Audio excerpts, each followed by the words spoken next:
Hello and welcome to this short tutorial on accessing your assignments in Teams and handing in your finished assignments.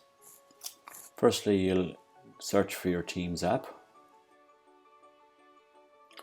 I have a 2023 Maths demo team set up here, and you'll see there's a post there with the assignment for Algebra 11th of the 1st 21. So you'll click on that assignment.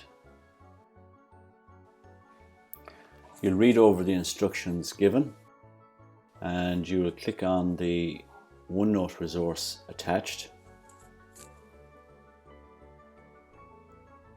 Open that resource, and when you have your work done, then you'll go to Insert. You'll click on your camera. Use the document feature here rather than the photo feature. Take a picture of your assignment. Crop your assignment.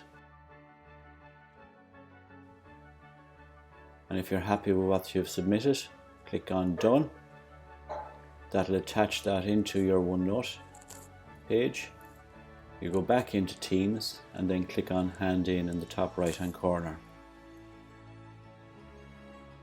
If you need to redo your work, you can click on Undo Hand in and then hand it in again.